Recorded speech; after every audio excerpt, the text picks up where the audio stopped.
Hi, Scott, and welcome to Everybody Pulls the Tarp. It's great to have you here. Welcome to Everybody Pulls the Tarp. Hey, great to be here, Andrew.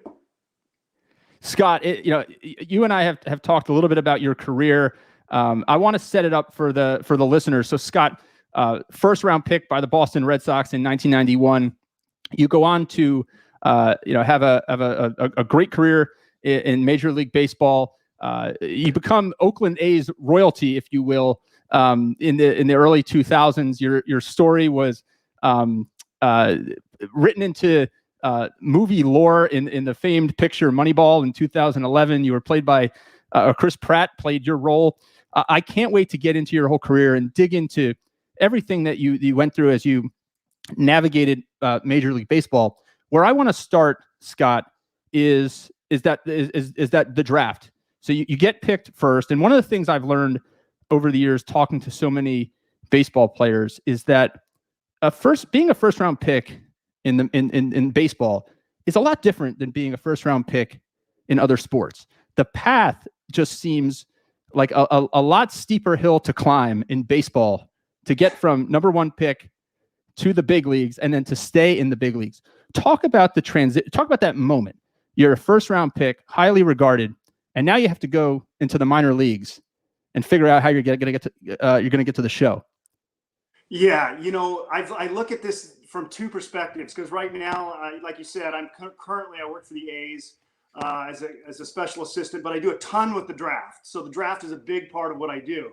And if I knew now what I knew back in that day, I would have thought the draft. I would have had a little bit of a concern, because it is the odds are stacked against you. You're going to make it. I mean, the layers that you need to get through in the minor leagues. There's so many of them. And then once you show up, I mean, this is back in the day when there was 60 to 100 rounds. And I show up as a first rounder thinking, okay, I should be one of the better players there. And I show up and there are guys way bigger, way more talented. And there was 9 catchers there, and I was a catcher at the time. And it's just, the competition was unbelievable. And I had no idea there was several A-ball teams, AA, AAA. I mean, just the amount that lay in front of you, the obstacles that lay in front of you it was astounding. So I think the ignorance is bliss thing was kind of would help me through it. But it's funny, first rounder, the only team at the time I didn't talk to was the Red Sox. So it was kind of a surprise that I ended up going to them. So you say ignorance is bliss. So you really, at that point, you just didn't know, you didn't have a sense as to, I guess, how small the odds were that you were going to still make it to the big leagues and have a career in the big leagues like you did. Exactly. No, I thought, okay, first round pick. It's set in motion. I'm going to get to the big leagues at some point. And then I show up, and honestly, I saw everybody. I faced pitching. I caught pitchers. I was a 170-pound weakling, and there were men there, and I was not that guy yet. And I was intimidated. I just thought oh my gosh, I'm going to be one of those flops. So it really was it was eye-opening when I got there. I mean, it was, you play on good teams. I played on Team USA. I played with good players. But once you get into the mix, I mean, there were some kids that were older, that'd been in the minor leagues a while, that were married. So it was an eye-opening experience for sure. One of the things, and I obviously you and I have talked about, I study high performers all the time in all walks of life, in sports, business, media. And one of the things that's always fascinated me is that when you take high performers and you put them all in the same room, now high performers are competing for roles and spots on teams and organizations with other high performers. I talked about this a month or two ago with the assistant basketball coach at the University of Kentucky. Obviously, they have a storied program. And what he said to me was, Andrew, look, he said, everybody who's coming to Kentucky is the best player on their high school team. They're the best player on their AAU team. And now they're here in a really, competitive locker room in a conference that, is really, second to none.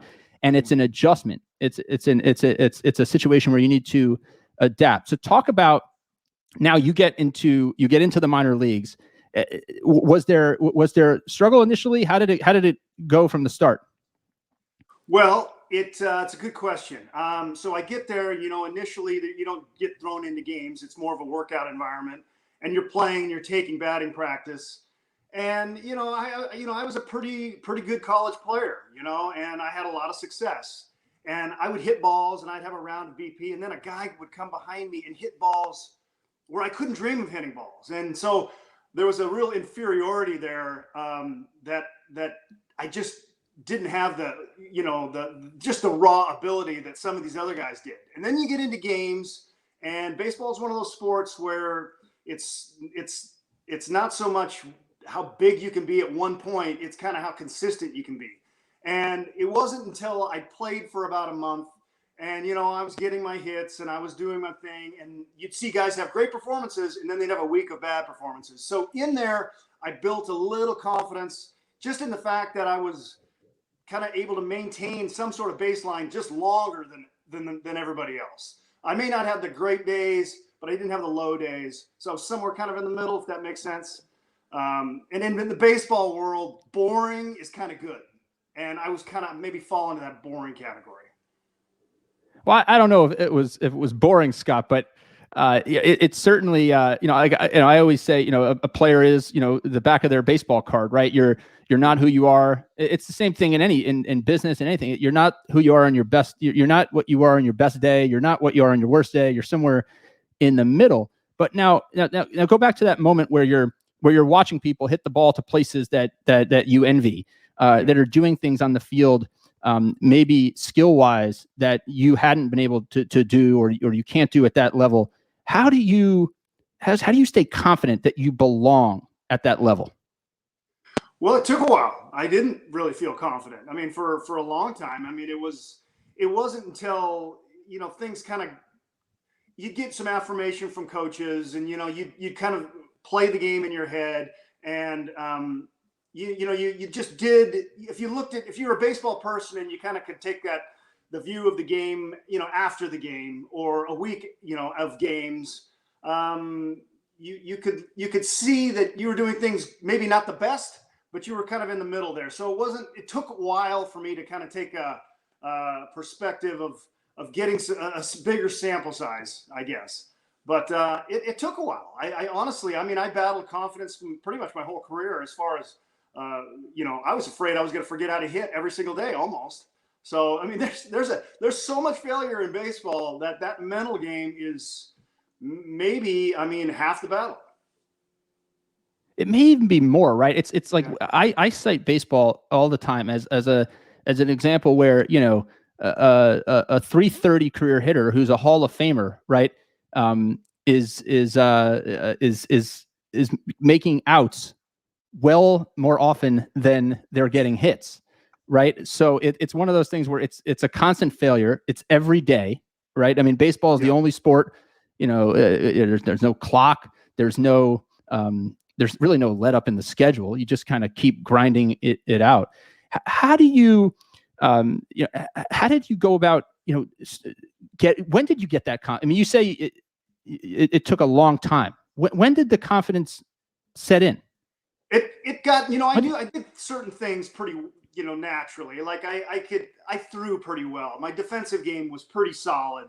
I felt confident on that side. I was always a smaller guy, and it was kind of the knock that I was a catcher. I was undersized. So I always had to kind of battle that. And then now I'm in the mix with very, very strong, mature people. So you always have that's kind of weighing on you, that you're not physically there. But it wasn't until like you get a month or two, like summer went, I'm leading the team in hitting, though I didn't feel it. But once you kind of see that you're 50 points higher than another guy, and you see that guy you really thought was impressive, he's struggling, he's striking out all the time. He maybe hits a home run now and then, jaw dropping. But it took a while to kind of just see it on paper, and feel like, oh, well, whatever you're doing right.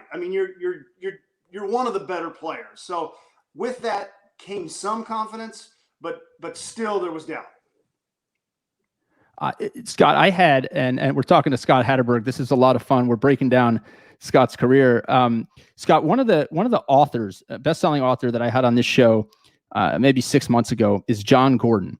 And John Gordon is a guru to some of the best college football coaches on the planet, some of the best coaches, I should say. And he talked about the importance of making incremental progress, and that the most successful people, the people that perform at a high level in any discipline, are these people who can do these just a little bit better than everybody else. They're not like a lot better than everybody else. They do a little bit better than everybody else. And he gave me the example of, and I haven't run the math on this, but this was interesting.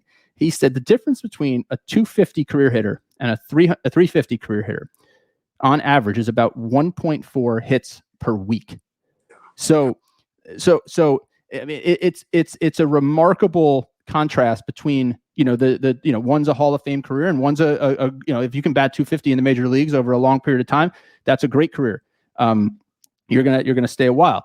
How do you go about making small improvements or doing the small things to help your game get better? How did you focus on that throughout the early days, and then we'll get into later in your career in a bit? Well, back in the day, I think we've really improved. I mean, just having seen it from what I'm doing now, as far as the coaching and the teaching and teaching actually the mental part of the game to younger kids, so they can kind of get through some of those hurdles quicker than I was. I mean, when I showed up, there really was limited coaching, and thankfully I came from a really good college program, which gave you a baseline of at least work ethic, a mindset of, not necessarily result driven, but kind of the process, how to go about the process properly. So you had something to at least draw upon. I think that helped me. I think a lot of it was you could take your failures and really assess them. And I think a lot of kids or a lot of players that I played with at the time were unable to do that or were blind to it. I think you could make a productive out. You could have a good at bat where the result wasn't there, or you could get a good result but have a poor at bat and realize the difference. I think baseball's so box score, analytic driven, but there's a lot more nuance to it. So I think as you went, you learn if you had the proper ABs, you took the proper approach, you may not get the result, but the long-term effects would kick in at some point. And so I think learning that early really helped me kind of maybe move ahead of other players. So Scott, you mentioned the word nuance there, and the nuances of the game and how things have changed and evolved. Nobody's career, I guess, has been more notably talked about in the context of the evolution of baseball and what's gone on, I guess, the last, call it 20 years or so in the evolution of the sabermetrics and the analytics. So as anybody who's seen Moneyball knows or has followed your career, due in part to a shoulder injury or an injury, and due in part to the Oakland A's desire to acquire players who know how to get on base through some of their own nuances, you end up making the transition from catcher to first base. So I want to talk about that for a little bit. So everybody's been wondering, does Billy Beane actually show up at your house and make this pitch to you? No, gosh. Yeah, that's some hot sauce in the movie. He did call me on Christmas Eve. I remember it felt like he was in my room, but no, I think maybe visiting all free agents would be time consuming, but no, he did not show up at the house. And my wife did hit me ground balls, not Billy. And I couldn't. Okay. So he showed. Bad. So he calls you and he makes this suggestion. Hey, we're going to look at you at first base. What is your initial reaction? Pure shock. I thought he was crazy. I was trying to find the angle in it. Like he's just trying to get me over there. I didn't understand. It didn't seem feasible to me, but I at the time was a little desperate. As a catcher, I had blown my elbow up pretty good. I mean, really good. It was an asset that kind of went away. I talked earlier about the one part of my game I felt pretty confident in was my defensive ability. And once that went away, the only thing you have now is that hitting side.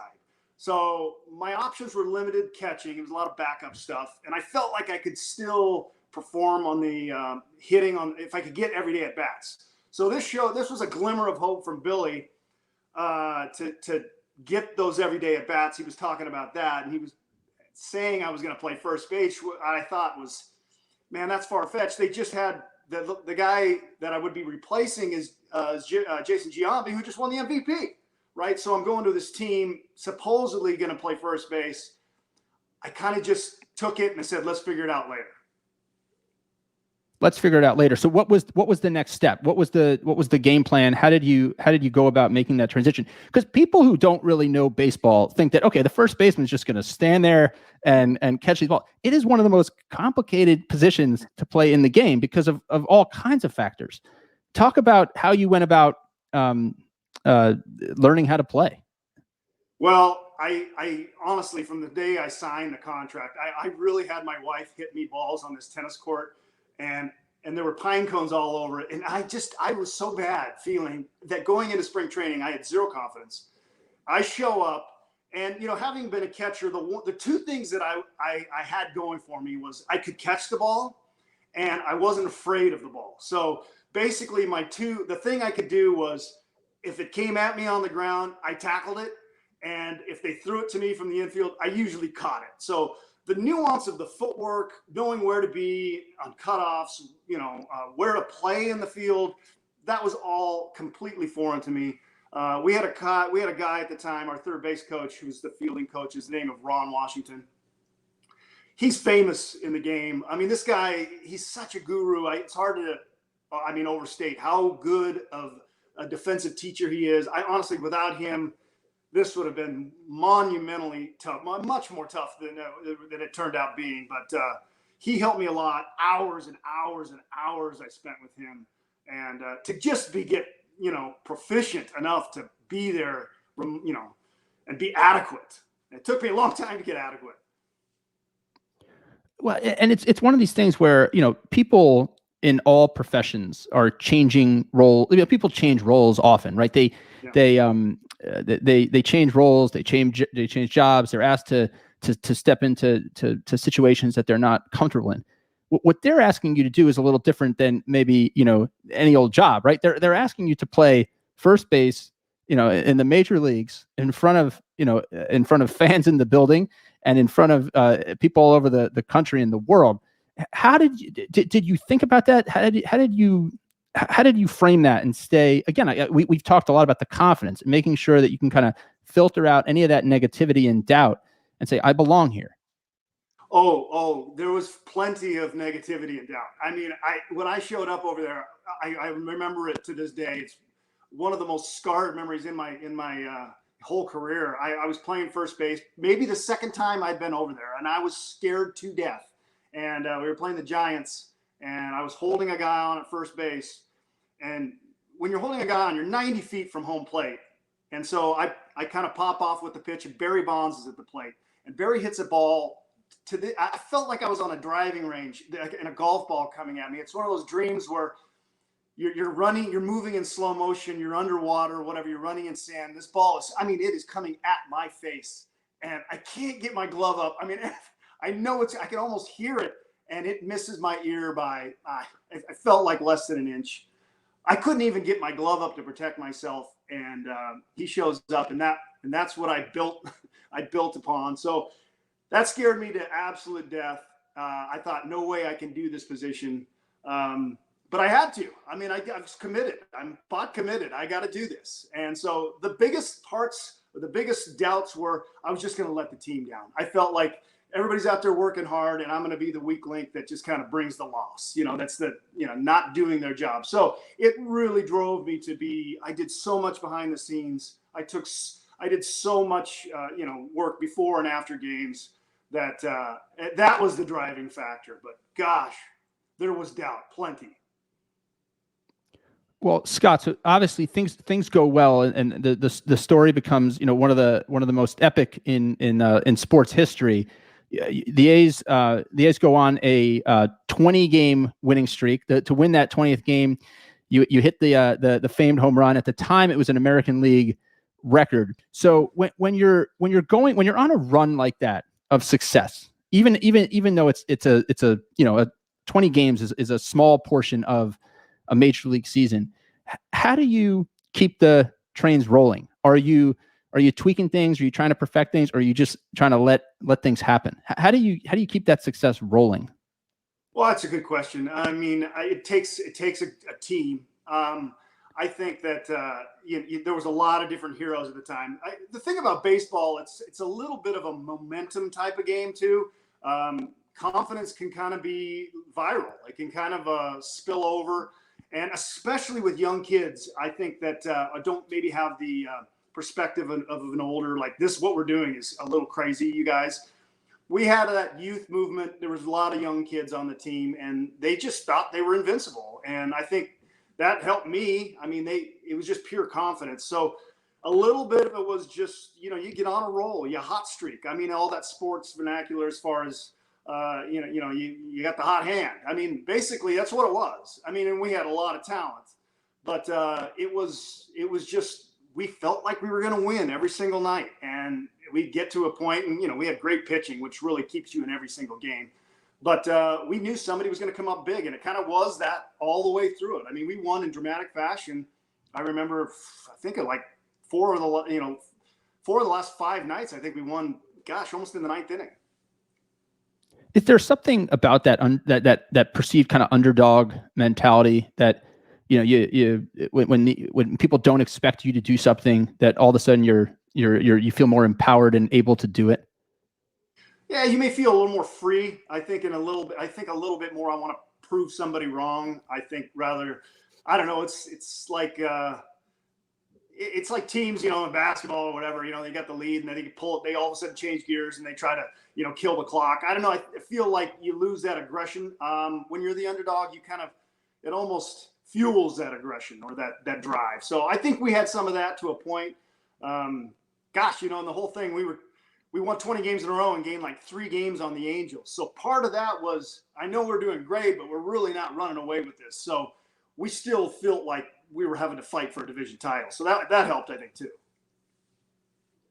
So the intensity to fight for the division title. Now, when you talked about the team and everybody contributing, is that something that you've seen on kind of all the teams that you've been a part of, or are there just teams that are built? There's just a culture that's different that you can't put your finger on. That it's a special unit.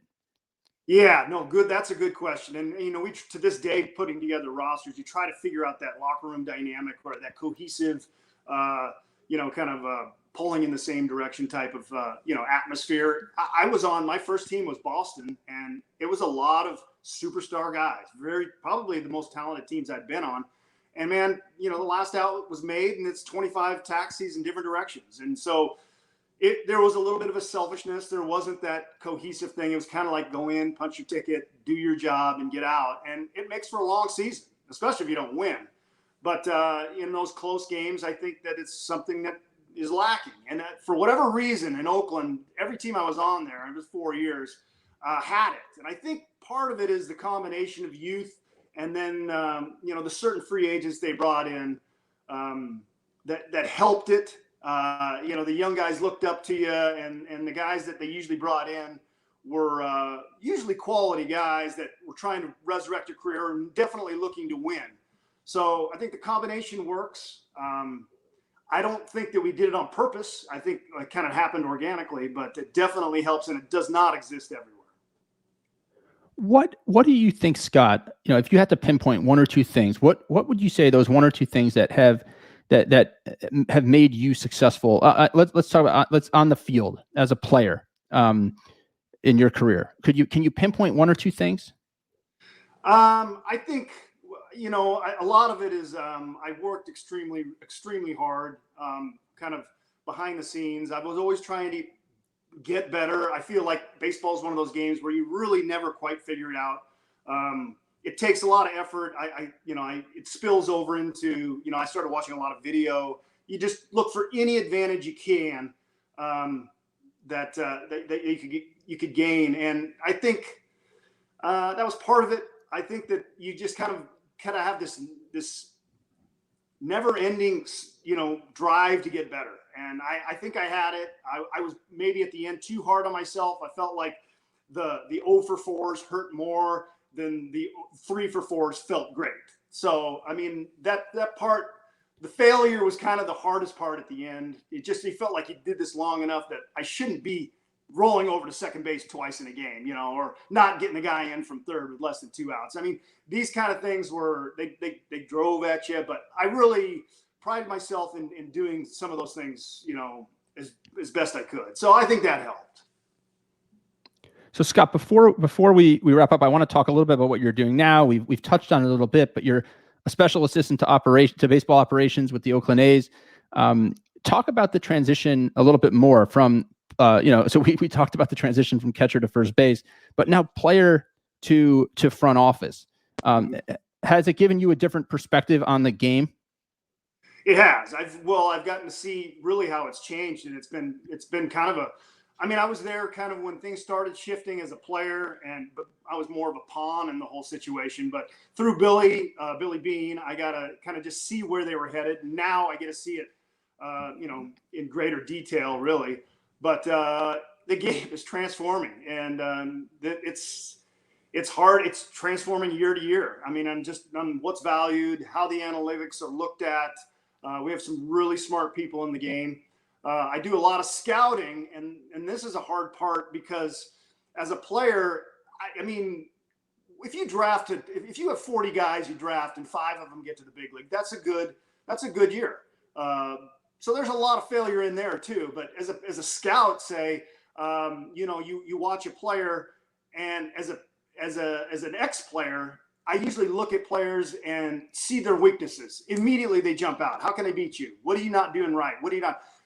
And in the job I'm in now, you got to really look at the positives and kind of look over the negatives. What is the potentially they can do? So kind of recalibrating has been really the hardest part.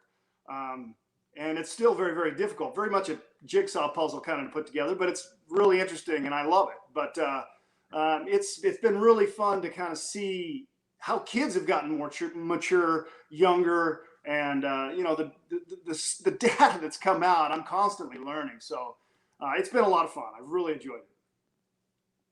Scott, one question I've always had for you is obviously the A's way of doing things and Billy Beane's way of doing things, which at the time were considered pretty innovative, gave you a new career opportunity or a new opportunity. As you think back on the last 20 years and now you look at the work you're doing in the game, is baseball and maybe business and just the world in general too reliant on analytics and data and not relying enough on the good old fashioned relationships and people side of things? What are your thoughts on that? I've always been curious to ask you that question. Yeah, no, it's a great question. I think that depending who you ask, you're going to probably get different answers. But the analytic thing came on and all that entails. And it's kind of a pendulum, and it's really swung in one direction.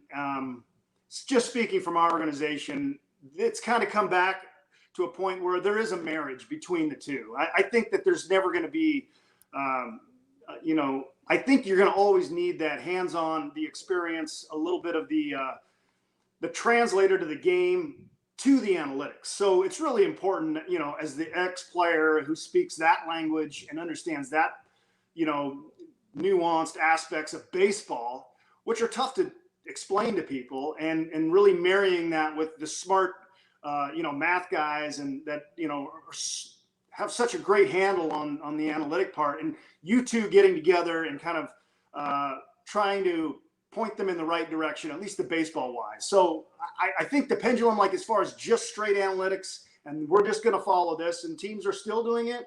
Some teams have come back a little bit.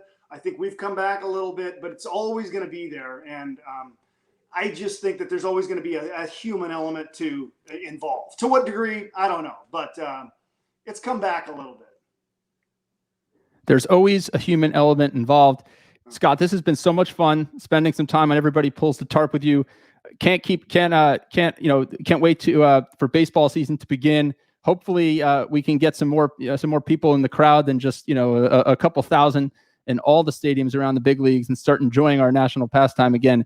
Scott, thanks so much for joining me on Everybody Pulls the Tarp. Absolutely, Andrew. Had so much fun. Thanks for having me.